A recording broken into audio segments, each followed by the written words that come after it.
Hey bien salut tout le monde, j'espère que vous allez bien. Aujourd'hui on se retrouve pour le retour des vidéos sur YouTube et le retour des pronostics WWE. C'est vrai que ça fait très longtemps. Et quoi de mieux que de commencer à WrestleMania, là où WrestleMania c'est un peu une fin de saison et un début d'une nouvelle ère. Enfin le début d'une nouvelle saison. Parce que ouais, une nouvelle ère peut-être pas. Parce qu'on a déjà l'ère du Almighty là. Mais en tout cas c'est le retour et à partir de maintenant, en tout cas à partir de WrestleMania 37, je vais essayer de rater aucun pay-per-view. Je vais vous faire à chaque fois des pronostics de chaque pay-per-view et potentiellement peut-être un petit récap du coup après le pay-per-view pour que vous sachiez si vous pouvez pas le voir ou si vous pouvez juste pas avoir accès au WWE Network ou quoi que ce soit. Enfin bref, peu importe. En tout cas, maintenant c'est plus diffusé dans la francophonie donc c'est logique que les francophones n'ont plus vraiment accès au show WWE, mais comme ça, au moins vous êtes au courant de ce qui s'est passé, même s'il y a des centaines de chaînes catch qui le fait. Moi, ça me fait plaisir de le faire, donc on s'en fout. Vous avez vu le nouveau petit décor là, un peu avec les néons et tout qui tournent comme ça. Je trouve ça très stylé. Et en parlant de décor, on va parler du décor de WrestleMania 37 qui a fuité. Je sais pas si c'est un fuite ou pas. En tout cas, ça n'a pas été posté par la WWE. Donc j'imagine que c'est un leak. Donc je vais pas vraiment vous le montrer, je vais le mettre en fond comme ça il y a un petit fond à thème et je vais le flouter. Comme ça vous voyez pas, enfin je vous spoil pas non plus, comme ça vous avez du coup la fameuse surprise avec tous les feux d'artifice etc qu'il va y avoir. Comme ça au moins vous êtes surpris, mais voilà au moins vous voyez un peu, je vous spoil pas, je vous mets juste dans l'attente, je sais pas comment dire, j'ai pas les mots. Bref, on va commencer directement du coup avec le match qui est censé être du coup le tout premier match de WrestleMania. Potentiellement avant c'était le main event, mais maintenant ça ne l'est plus. C'est potentiellement le premier match puisque le main event c'est un main event féminin dans la première nuit, ce que je trouve totalement normal. On a un main event masculin dans la deuxième nuit, donc ça me paraît logique de mettre un main event féminin dans la première. Tout à fait logique. Et donc on va parler du coup du premier match pour le WWE Championship qui est Bobby Lashley contre Drew McIntyre. Là, je sais pas en fait quoi en penser. Je suis mitigé entre deux trucs. Entre soit, comme tout le monde le dit, ben, remercier Drew McIntyre et le faire remporter face à des fans cette fois-ci pour toute l'année qu'il nous a fait sans fans. Je trouve ça totalement logique en fait, je trouve ça normal de le remercier parce que c'est vrai qu'il a fait quand même un an de règne incroyable sans fans parce qu'il a commencé vraiment sans fans dans une arène complètement vide. Donc ouais, c'était un peu compliqué pour lui. Il a marqué les esprits en tant que champion, donc rien de mieux, franchement rien de mieux que ça. Mais en même temps, Bobby Lashley actuellement est bien build, je sais pas, il est bien. Genre en tant que champion, il est bien en fait. Donc je sais pas trop comment on va nous le faire. Est-ce que on nous laisse partir sur des fameux étonnants parce que Bobby Lashley est censé être le nouveau Brock Lesnar. En tout cas, être censé être buildé comme le nouveau Brock Lesnar.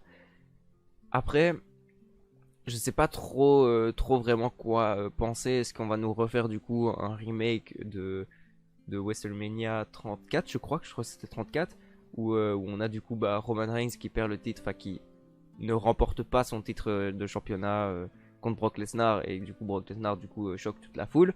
Est-ce qu'on part dans une défaite d'étonnement comme ça, ou est-ce qu'on part du coup dans un WrestleMania moment où tout le monde est content pour qu'il y ait une grosse pop et faire remporter du coup le titre à Drew McIntyre? Je sais pas du tout comment le partir parce qu'en vrai, là tu fais gagner qui tu veux en fait dans ce match-ci et c'est bon en fait. Les gens vont être contents, les gens vont être heureux parce que va pas être heureux, mais en tout cas il y aura de la réaction. Il y aura vraiment de la réaction au niveau du public parce que dans tous les cas, soit on va être choqué parce que Bobby Lashley a battu Drew McIntyre, soit on va être choqué parce que, enfin on va pas être choqué, mais soit on va être content parce que Drew McIntyre remporte le titre. Donc je sais pas trop comment le voir. Je miserais sur une victoire de Drew McIntyre pour le remercier et du coup le faire perdre dans le prochain pay-per-view ou ainsi de suite. Enfin bref, peu importe, le faire perdre plus tard en tout cas. Parce que c'est vrai que Bobby Lashley en vrai, s'il a un règne aussi court, c'est un peu décevant. Parce qu'en vrai, il est très bon et en tant que champion, mais là, Bobby Lashley est vraiment crédible et vraiment détestable et c'est hyper intéressant en fait d'avoir des personnages comme ça, comme on a du côté de Roman Reigns en fait du côté de SmackDown. Donc, euh, donc je sais pas trop. J'imagine une victoire de Drew McIntyre pour donner une bonne pop au public dès le commencement. Et pour ensuite du coup enchaîner sur une bonne soirée ah ouais putain ouais, là j'ai la carte bon. La nuit 1 elle va être incroyable hein. Elle va vraiment être très très compliquée. Bref, second match du coup, on a le match pour le WWE SmackDown Women's Champions. Le match entre Charlotte, non pas du tout Charlotte Flair, Sasha Banks, je sais pas pourquoi j'ai dit Charlotte Flair. Sasha Banks contre Bianca Belair. Là non plus, je sais pas du tout quoi miser en fait. Je sais pas du tout. Est-ce qu'on va continuer est-ce qu'on va arriver à recréer Sasha Banks en tout cas? Parce que là, Sasha Banks elle est devenue fade. Pour moi, je sais pas, ce titre-là, il m'apporte plus en fait. Je suis plus vraiment intéressé. En fait, du côté féminin, les titres du côté féminin, là actuellement, je suis même plus intéressé. Genre, ça m'intéresse pas en fait. Parce que là, la rivalité avec Bianca Belair, elle aurait pu être très très bien montée. Le problème, c'est qu'on a mis les championnes par équipe dedans et du coup, ça a dégueulassé tout le truc. Et moi, j'aime pas en fait. J'aime pas du tout mélanger tous les titres comme ça, mélanger toutes les divisions. C'est comme si tu mélangeais et tu te disais, bah, on va faire un main event du coup de Fastlane, voilà. À Fastlane, juste avant WrestleMania, on va mettre Roman Reigns contre Biggie. Pour moi, ça n'a aucun sens. Ou même inversement, genre mettre Roman Reigns et Jey Uso contre les champions par équipe. Je sais même pas c'est qui. C'est qui à SmackDown? C'est Dolph Ziggler et Bobby Roode.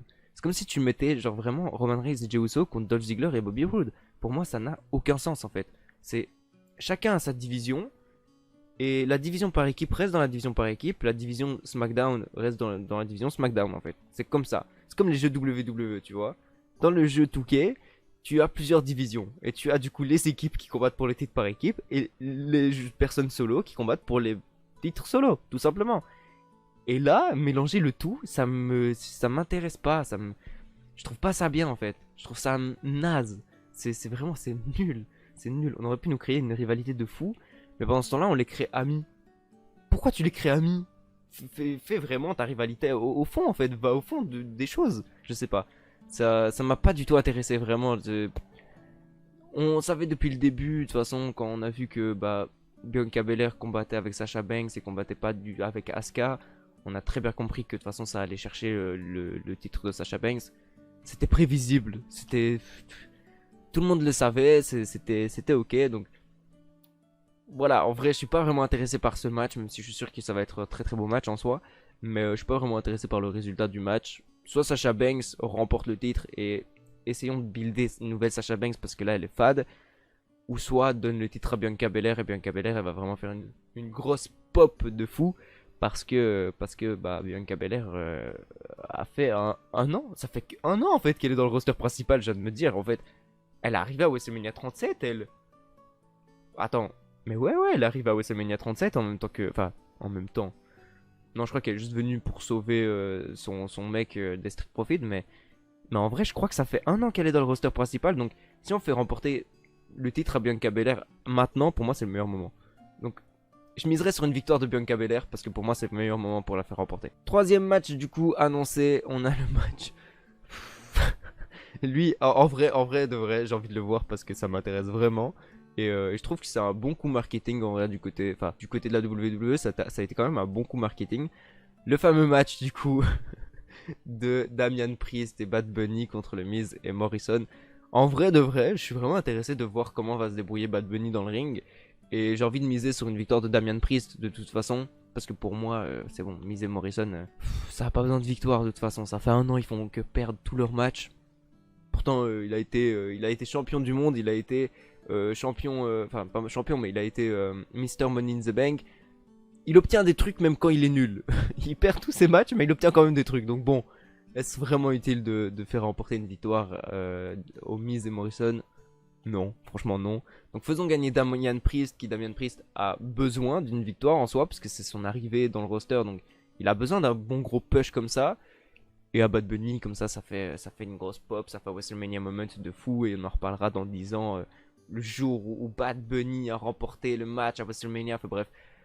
Et pour moi, ça pourrait être grave intéressant en vrai, et ça ferait parler. Plutôt que si le Miz remporte le match contre Bad Bunny, bon, ok, c'est cool, mais bon, tout le monde s'attendait, de toute façon, c'est un catcheur, Bad Bunny pas, donc c'est bon, ça paraît logique, une victoire de Miz et Morrison, mais du coup, Ça sera intéressant de ne pas avoir du coup cette victoire. Et d'avoir du coup Damian Priest et Bad Bunny qui remportent face à Miz et Morrison. Quatrième match de la soirée. Bon, c'est pas dans l'ordre, hein, c'est pas dans l'ordre du tout. Mais quatrième match de la soirée, on a du coup Kofi Kingston et Xavier Woods, donc le New Day, contre Styles et Omos. Pourquoi pas? En vrai, je savais même pas que Omos était un catcheur. Je pensais que Omos, en fait, c'était juste un garde du corps. C'était juste un figurant, en vrai. Je savais pas du tout que c'était vraiment un catcheur de base. Après, bon, Bad Bunny non plus n'est pas un catcheur. Donc, en soi, au point où on en est, faisons catcher Logan Paul. C'est bon. C'est bon, on n'a plus rien à foutre. Bon, en vrai de vrai, je pense que Logan Paul va vraiment intervenir lors de WrestleMania. Mais bon, on en reparlera plus tard lorsqu'on parlera du match. Là, bah du coup, je dirais victoire de AJ Styles et Omos parce que AJ Styles, en vrai de vrai, il mérite de fou. AJ Styles, là, il nous a fait une année où il a perdu aucun match. Ou en tout cas, j'ai pas le souvenir qu'il ait perdu un seul match, en tout cas. Donc, en vrai de vrai, je pense que AJ Styles, c'est le moment de le récompenser.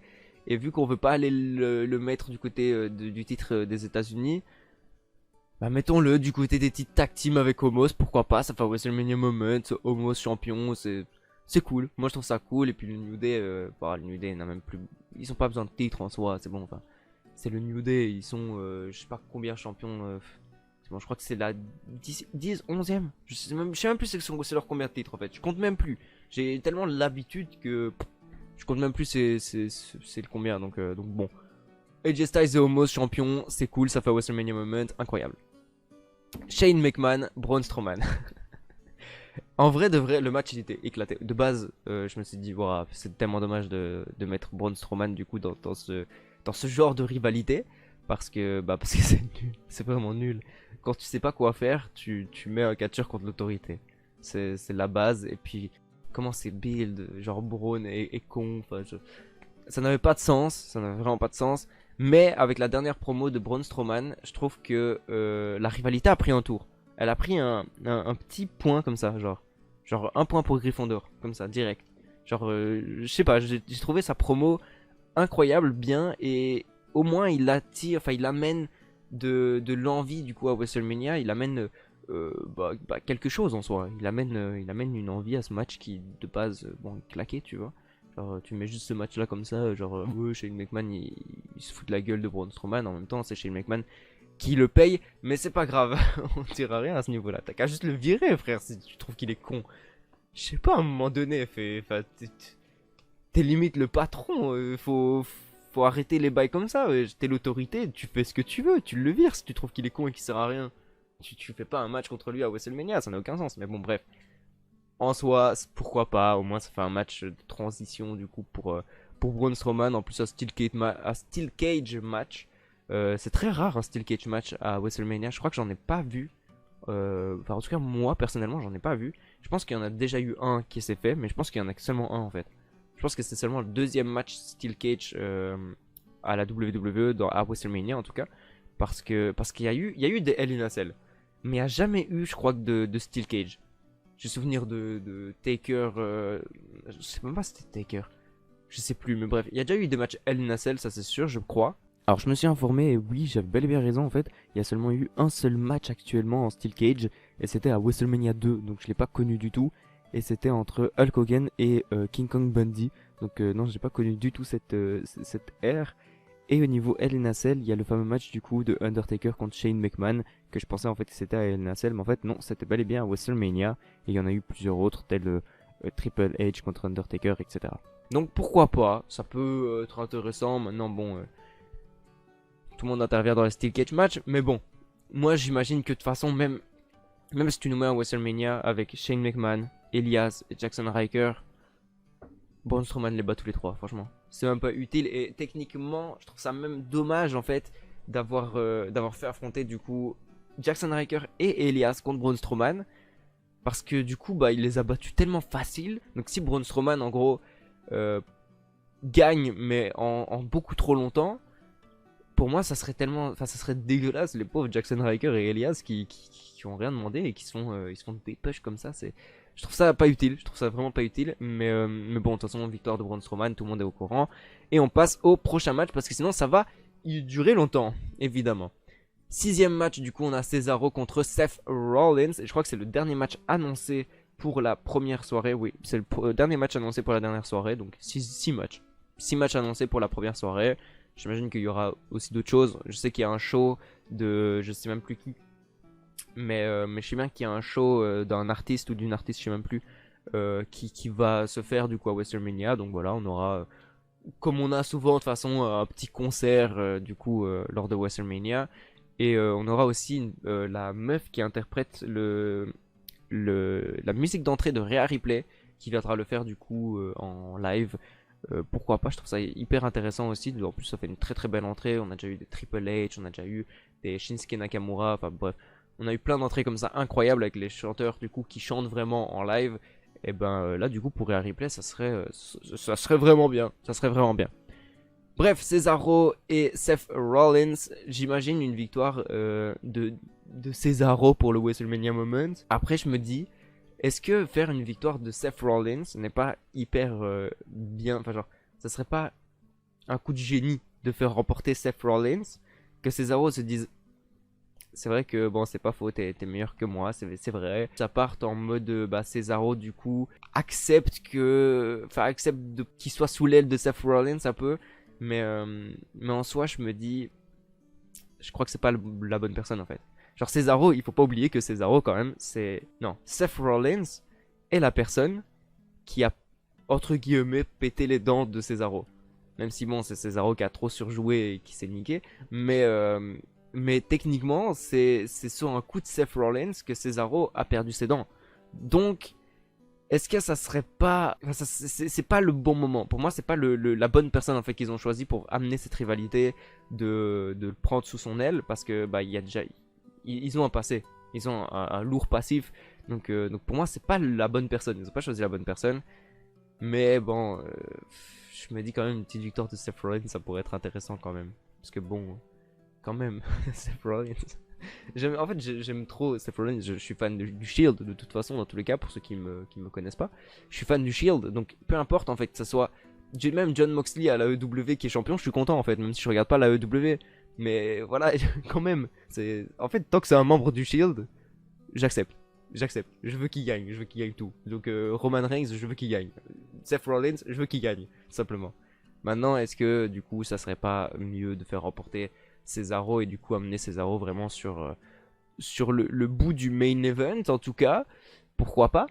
Mais bon, je suis pas sûr que ça soit vraiment ce qui va se passer.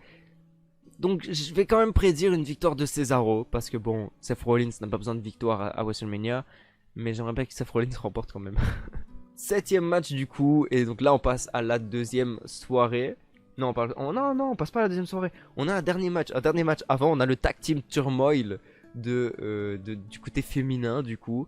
Naomi, Lana, Dana Brooke, Mandy Rose, Liv Morgan et Ruby Riott.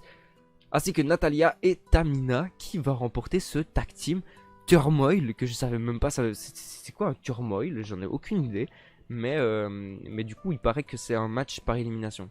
En gros, c'est comme les matchs éliminatoires, je sais même pas comment ça s'appelle, mais genre comme Kofi Kingston a dû faire pour remporter, enfin pour avoir sa place à WrestleMania, comme plein de trucs dans ce genre en tout cas. Enfin, à chaque fois en fait, on fait tout le temps des trucs comme ça lors des Elimination Chamber. Je sais bien que avant Elimination Chamber 2018, je pense, là où Roman Reigns a remporté.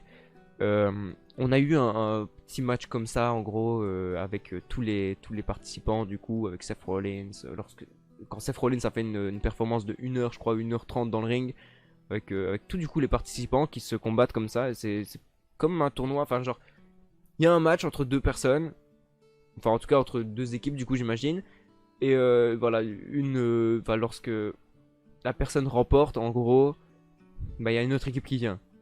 J'espère que vous avez compris parce que moi j'ai eu du mal. Franchement, j'ai eu du mal. J'ai jamais vu en fait ce bail, genre turmoil. J'avais jamais vu ça. C'est la première fois que je vois ce terme. Donc je me suis renseigné et on m'a dit c'est un peu comme un match par disqualification. Pas par disqualification, de match à élimination. Voilà. C'est un peu comme un match à élimination mais spécial. Donc bon. Voyons voir, je sais pas comment ça va se passer, en tout cas pour la gagnante, enfin les gagnantes vont aller affronter du coup Nia Jax et Shayna Baszler lors de la nuit 2. Donc qui va aller affronter Nia Jax et Shayna Baszler dans la nuit 2? J'aurais kiffé que ce soit le Riot Squad, sérieux. Parce que pour moi, Liv Morgan, elle mérite trop. Elle mérite vraiment trop. La meuf, on l'a mis de côté, elle a quand même essayé à se recréer un personnage. Elle s'est recréé un personnage qu'on a remis de côté pour faire revenir le Riot Squad. Un peu décevant. Mais pour moi, genre Liv, à chaque fois, elle se démerde en fait. Pour moi, elle se démerde vraiment. Ça se voit qu'elle veut être sur le devant. Et ça se voit qu'elle se bat pour être sur le devant de la scène, pas comme Lana par exemple, qui Lana, bon, on a pratiquement rien à foutre en soi, comme Natalia, bon, c'est bon, tu vois. Enfin, là, quand même, Liv Morgan, elle continue à vendre des t-shirts. Il y a quand même un nouveau bail qui se fait en fait, et pour moi, elle pousse vraiment, elle travaille en tout cas pour être sur le devant de la scène, ce que potentiellement les autres ne font pas. Donc j'ai envie d'avoir une victoire du Riot Squad et que du coup vraiment le Riot Squad remporte du côté de la nuit 2. Mais je pense que pour aller affronter Nia Jax et Shayna Baszler, il n'y a rien de mieux que Lana pour faire un remake de mon trou et comme ça tout le monde est content. Donc bon voilà, je mise sur le Riot Squad, même si bon, une victoire de Lana et Naomi serait pas étonnant. 8ème match du coup, enfin 2ème match du coup de la nuit 2, qui est le main event évidemment en fait, c'est le main event, on le sait. Le fameux match pour le titre, le fameux titre, le titre de Dieu, le meilleur titre au monde pour moi. Enfin personnellement je le vois comme ça, je trouve que le titre universel est le meilleur titre en vrai. Même si bon, Brock Lesnar l'a trop mis de côté, ça a rendu justement le fait du titre universel inatteignable et hyper compliqué à avoir, genre. Je trouve ça incroyable. À chaque fois, c'est des titans qui possèdent le titre en fait. On a eu Brock Lesnar, on a eu Bray Wyatt, on a eu Braun Strowman et Roman Reigns. Donc, c'est toujours que des titans. Et Goldberg, donc que à chaque fois des titans en fait qui a ce titre. Donc pour moi, il est tellement prestigieux que si on le donne à Daniel Bryan, je serais dégoûté. Je serais vraiment dégoûté. Même si bon, Daniel Bryan mérite évidemment, c'est Daniel Bryan quand même. Ça crée de la pop, mais j'ai vraiment envie de voir une victoire de Roman Reigns. Et de toute façon, il y a des articles comme de quoi, depuis le début, de toute façon, on connaît le résultat. Depuis le début de... Enfin, depuis qu'ils ont créé le fameux Roman Reigns Edge, on connaissait le résultat, on savait qui allait remporter. Donc, j'imagine qu'ils misaient de façon sur Roman Reigns et qu'ils ont juste mis Daniel Bryan parce que, vu la performance de Edge à SmackDown contre Jey Uso, j'étais dégoûté. Franchement, j'ai été dégoûté. J'ai vu la performance de Edge, je me suis dit, ça va aller en main event. On est dans la merde. Je me suis vraiment dit, on est dans la merde. On va vraiment avoir du mal. Et pour moi, on a mis, enfin, la WWE a mis Daniel Bryan dans le match pour qu'il y ait vraiment un match. Parce que sinon, sinon non. Pour moi, c'est vraiment juste pour que Edge puisse se mettre sur le côté, rester en dehors du ring et juste respirer. Parce que, ah oui, non, c'était compliqué. C'était vraiment compliqué. Ça se sentait physiquement que Edge n'a plus vraiment le niveau, en fait. Et donc, c'est vrai que tout ce bail d'avant la blessure, il était champion, etc. Toute cette histoire était hyper bien. Et j'avais envie de donner le titre à Edge. Quand ça a vraiment commencé, je me suis dit, franchement, j'ai envie que Edge remporte le titre lors de WrestleMania. Ça fait un superbe WrestleMania moment. Et puis ensuite, on redonne le titre à Roman Reigns. Maintenant, quand je l'ai vu catcher contre Jey Uso, je me suis dit non, c'est vraiment la merde. On peut pas avoir Edge en tant que champion universel en fait. On peut vraiment pas, c'est pas possible, c'est pas négociable. Il a plus vraiment le rythme, il a plus vraiment ça en fait. C'est dommage vraiment parce que j'adore Edge, et en plus le main event Spear contre Spear c'était incroyable. Mais ouais, ça se voit qu'il a plus vraiment le niveau pour atteindre le main event. Donc voilà, on a mis Daniel Bryan dans l'équation pour qu'il y ait vraiment du jeu. Parce qu'en plus, les matchs entre Daniel Bryan et Roman Reigns sont juste incroyables, sont vraiment monstrueux. Maintenant, j'ai envie que Roman Reigns remporte le titre et reparte champion de WrestleMania. Même si possiblement, il y a des théories comme de quoi Daniel Bryan remporterait le titre. Ça fait un yes moment, ça fait un WrestleMania moment, ça fait tout ce que tu veux moment. Ça serait incroyable, en vrai, ce serait vraiment monstrueux de voir Daniel Bryan remporter le titre et puis ensuite bah voilà le faire perdre le titre quelques jours après, enfin pas quelques jours mais quelques mois après lors des prochains shows. Comme ça, on fait un peu reposer Roman Reigns parce qu'il a quand même fait une putain d'année aussi, lui, pareil que Drew McIntyre. Il a fait une putain d'année. En plus, une putain d'année sous évolution de personnage, sous évolution de style, sous évolution totale en fait. C'est un autre Roman Reigns actuel qu'avant. Et c'est vrai que même physiquement, genre quand on regarde Roman Reigns avant, physiquement, il était pas fou. Là maintenant, il a un putain de charisme. Je le trouve incroyable. Je trouve que Roman Reigns est vraiment incroyable là actuellement. Un charisme de fou. En plus, il a son homme de main, Jey Uso. Il a son avocat avec lui. Enfin, c'est incroyable. Franchement, c'est juste monstrueux. Et il a vraiment une évolution de personnage incroyable, très très fort. Et ça se voit qu'il a fait du cinéma parce que ça se voit là vraiment. Il est parti. C'est même plus devenu un catcheur comme avant. Avant, c'était un catcheur que tout le monde détestait, trop d'opportunités, etc. Même si moi, j'ai toujours adoré. Mais je peux accepter qu'on le déteste parce qu'il a eu trop d'opportunités à chaque fois. Maintenant, c'est vrai que là, actuellement, il est incroyable. Ça dépasse le catch carrément. C'est incroyable. Juste, il est monstrueux. J'ai pas les mots pour dire que Roman Reigns est monstrueux. Et je pense que tout le monde est d'accord avec moi pour le fait de dire que Roman Reigns est actuellement est le meilleur champion universel au monde en fait qu'on a eu depuis le début. C'est le meilleur champion universel. Même Kevin Owens ne peut pas battre le règne actuel de Roman Reigns. C'est impossible. Même si bon, il y a des bruits de foule qui sont donnés par quelqu'un dans sa cabine, mais bref, on s'en fout. Sur ça, du coup, je miserais victoire de Roman Reigns en tant que main event de WrestleMania et c'est incroyable. Un nouveau match du coup pour le titre Raw Women's avec Rhea Ripley qui du coup Rhea Ripley a son intro en live event. Ça se dit en live event? Je sais pas si ça se dit, bref. Rhea Ripley contre Asuka. Je vois pas Rhea Ripley remporter en vrai parce que ça se voit que Rhea Ripley en vrai elle a juste été demandée. On lui a dit bon écoute ça te dit d'aller à WrestleMania. Et du coup elle a dit bah oui évidemment je veux bien aller à WrestleMania. Bon bah tu vas aller perdre contre Asuka, c'est bon bah. Ça fait un match à WrestleMania, c'est déjà ça. En vrai, j'imagine en vrai avoir un petit retour de Charlotte Flair pour du coup coûter la victoire à Rhea Ripley. Puisque il faut bien rappeler quand même que Rhea Ripley a perdu son titre son titre d'NXT Champions contre Charlotte Flair lors de WrestleMania 36. Donc ça pourrait faire plaisir d'avoir un petit retour de Charlotte Flair à ce moment-là. Et donc du coup une victoire d'Asuka et peut-être relancer vraiment Asuka parce que putain de merde. Que Asuka elle mérite plus là, c'est bon. C'est bon, donnez le titre à Alexa Bliss, putain. J'en ai marre moi, à chaque fois je répète cette phrase, mais je vous jure, donnez le titre à Alexa Bliss. Alexa Bliss mérite plus que Asuka actuellement. Donc bref, voilà. Moi je dis victoire de Asuka et peut-être potentiellement relancer sa carrière parce que là... c'est fade, ça fait 12 mois frère qu'on l'a plus vu combattre à un moment donné. Dernier combat en pay-per-view, c'était Clash of Champions les gars, donc quand même. Et contre Zelina Vegas, donc c'était pas un match compliqué. Bref, sur ce, moi je dis victoire de Asuka, parce que pour moi il n'y a pas de choix. Victoire de Asuka. Le match qu'on attend tous, et l'ambiance qui devient pesante, évidemment. Moi ce match il me hype de fou. Il me hype vraiment bien, genre vraiment bien. Je suis vraiment intéressé par contre par ce qui va se passer, parce que du coup il a annoncé en tant que match banal. C'est ça que je trouve ça un peu dommage. En vrai, il a annoncé en tant que single match. Et on n'a même pas de match à stipulation, à part le match avec...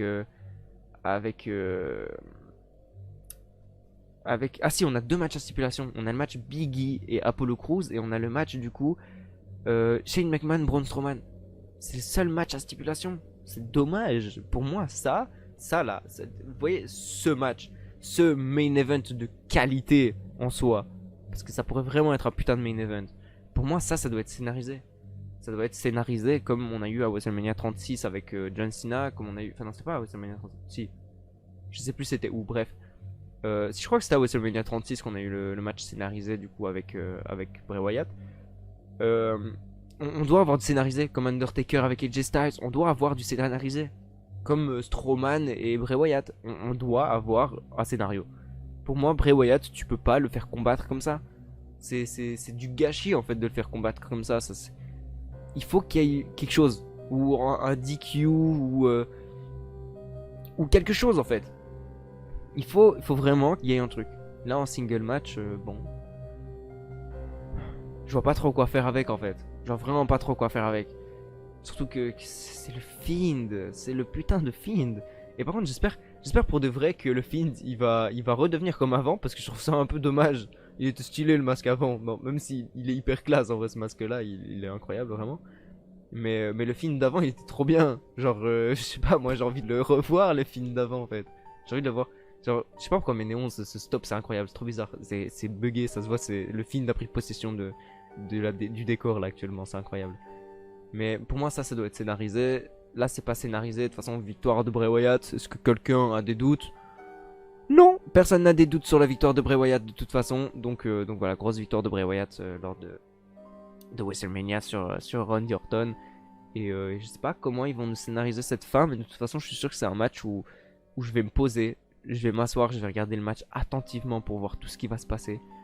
Je vais grailler des popcorn en même temps, j'ai pas de popcorn et je mange pas de popcorn. Je vais grailler je sais pas quoi en même temps et je vais être absorbé par ce match parce qu'en fait, tous les matchs avec le Fiend, je suis absorbé en fait. Je suis vraiment, je suis tout le temps intéressé, je suis vraiment genre, je suis là et je regarde tel un enfant. Même, franchement, rien que l'entrée du Fiend, ça va me faire péter les plombs.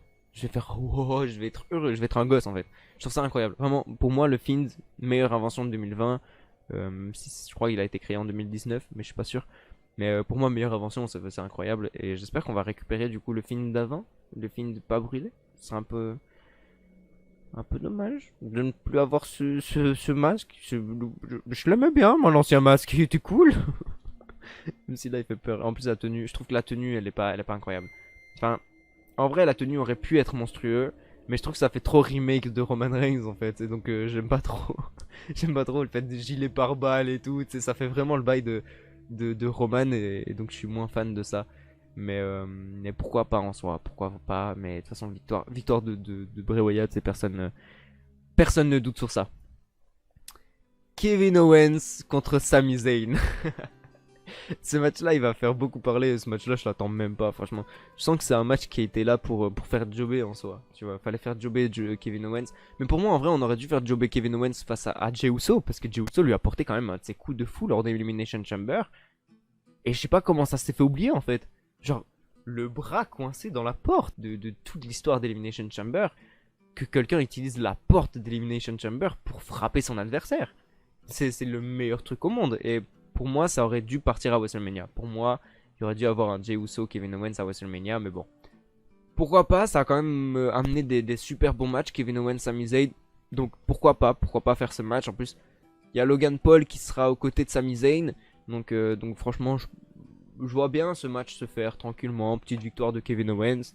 Et donc du coup, pour terminer, Logan Paul qui du coup pas se venge, mais donc se retourne contre Sami Zayn en lui disant ouais non t'es vraiment trop chelou mec et voilà, peut-être porter un coup. C'est vrai que Logan Paul fait quand même de la boxe, donc techniquement il pourrait potentiellement porter un faux coup du coup pour le catch, pourrait potentiellement avoir un petit truc, mais bon, j'en suis pas sûr non plus.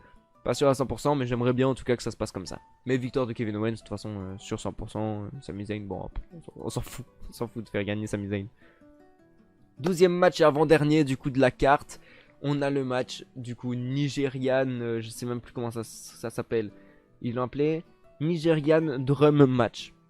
Pourquoi je sais pas. En tout cas c'est juste un match TLC en soi. C'est la même chose, c'est un match TLC. On a du coup Big E, champion intercontinental contre Apollo Crews. Et franchement, ce match là, bah en vrai il m'intéresse. En vrai il m'intéresse, mais seulement pour Apollo Crews. Je suis pas intéressé par Big E en tant que champion. C'était cool, mais ça m'intéresse pas spécialement. J'ai envie de voir du coup Apollo Crews gagner et devenir champion. Parce qu'Apollo Crews a vraiment eu tel Roman Reigns en fait. Et pour moi, il y a eu ce segment qui a complètement été oublié. Et je sais même pas comment ça se fait qu'il a été oublié. Mais on a eu ce segment où Apollo Crews est dans le bureau de Roman et discute avec Roman. Et c'est bizarre, mais suite à cette discussion, on a du coup un Apollo Crews qui est devenu heel en soi, mais qui est devenu plus famille, qui s'est reconcentré sur sa famille, qui s'est rendu compte qu'en fait c'était le fils de... Enfin, dans sa famille, il avait un prince nigérien, etc. Enfin bref, tout un truc dans ce genre. Et on a un Apollo Crews qui s'est concentré sur sa famille. Comme Roman Reigns, qui est le chef de sa famille, qui est le chef tribal. Et bah là, on a du coup le chef nigérian. on a vraiment un remake du petit Roman Reigns en tout cas, avec Apollo Crews. Et je trouve ça intéressant, et je sais pas pourquoi cette discussion entre Roman et Apollo Crews est tellement passée inaperçue. Moi ça me paraît tellement logique. Oui, ils ont discuté, maintenant il se concentre sur sa famille et s'est rendu compte de qui il était lui-même. Je sais pas, moi je trouve ça banal, je trouve ça normal en fait. Je trouve que ça a été vraiment un coup incroyable. Et ma lumière elle s'est arrêtée, elle a plus de batterie. Mais en tout cas moi ça me paraît logique du coup d'avoir Apollo Crews qui soit comme il est en fait actuellement. Et je trouve que du coup il y a une évolution de personnage normale, logique. Ça paraît logique, c'est pas un heel turn comme ça qui sort de nulle part ou même un face turn comme Braun Strowman qui devient face pour je ne sais quelle raison. Mais là en tout cas il y a vraiment une évolution de personnage, il y a quelque chose qui paraît logique, il y a une histoire qui est racontée.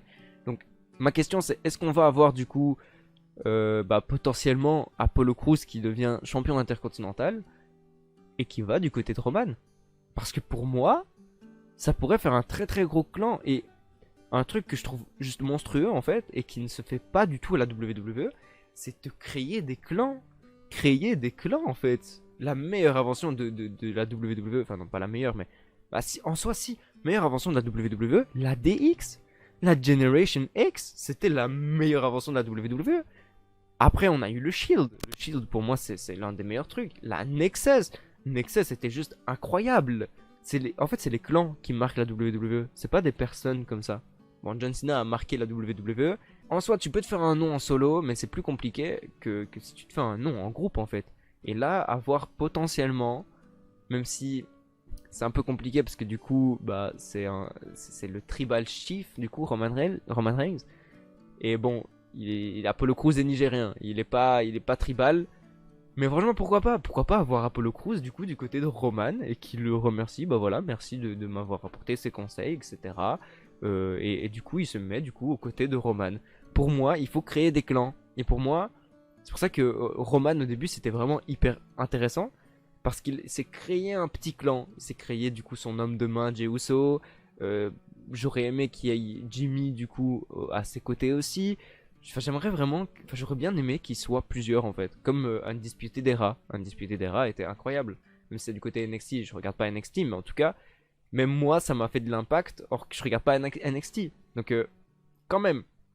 Pour moi, le plus intéressant, c'est les groupes à la WWE. C'est lorsque tu crées des groupes, tout simplement. Et même hors WWE, à la EW, on a plusieurs groupes comme ça. On a le cercle restreint. Je regarde pas W non plus, donc je connais que ça. Mais, mais on a des groupes qui se forment.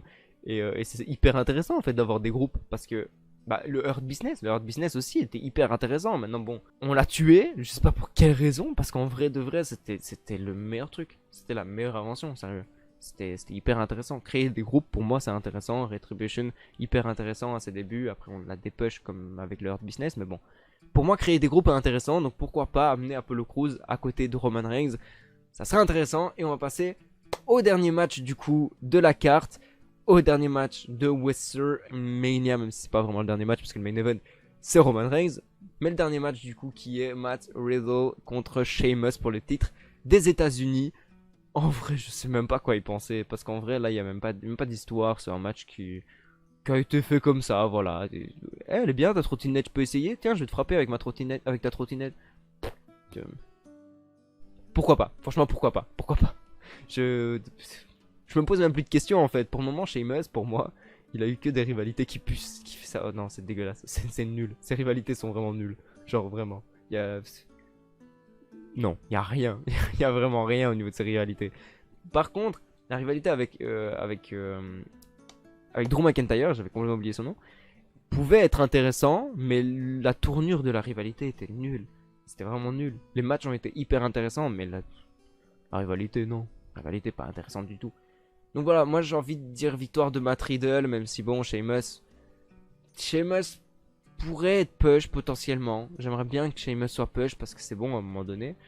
Mais bon, Matt Riddle mérite et il fait de très très bons matchs en plus. Donc pourquoi pas avoir du coup Matt Riddle qui conserve son titre et qui continue son règne en tant que champion des États-Unis en fait. Pourquoi pas? Et donc on va s'arrêter sur ça, sur cette fameuse carte qui était très très longue en soi. En même temps 2 nuits donc c'est normal. Après je parle beaucoup, vous le savez, si vous regardez mes autres vidéos vous le savez que je parle énormément. Mais voilà, j'espère que cette vidéo vous aura plu. Mettez un pouce bleu si vous avez kiffé cette vidéo. Et puis, c'est toujours cool, au moins ça me soutient. Abonnez-vous si c'est pas déjà fait. Ma lampe qui se rallume, incroyable, monstrueux. C'est juste pour la fin, elle s'est dit vas-y, je donne ma dernière énergie aussi. Moi, t'inquiète, vas-y, je donne tout. Mais bref, n'hésitez pas du coup à vous abonner si c'est pas déjà fait. Activez la cloche parce que moi je sors des vidéos une fois l'an. Donc au moins vous êtes au courant quand je sors une vidéo. Je vais pas vous spammer en sortant tous les jours des vidéos de toute façon. Donc voilà, je suis pas chiant. Donc activez la cloche pour être vraiment sûr de savoir quand je sors des vidéos parce que bah, c'est hyper rare. Donc voilà, sur ce, je vous dis passez un bon WrestleMania moment, un bon WrestleMania weekend en plus avec le SmackDown juste avant, donc incroyable. Et en plus avec les NXT qui s'est passé là, c'était incroyable aussi. Je l'ai pas vu, mais il était incroyable. Sur ce, les gars, je vous dis à la prochaine vidéo. On se retrouve dans une semaine ou potentiellement dans quelques jours pour un récap. Je ne sais pas. Sur ce, je vais arrêter avec ce doigt. Je sais pas pourquoi. Je fais un remake de Squeezie à l'époque. Focus, merci. Je fais un remake de Squeezie à l'époque. Bref, ciao. Ciao. Au revoir. Allez, je me casse. Je me casse.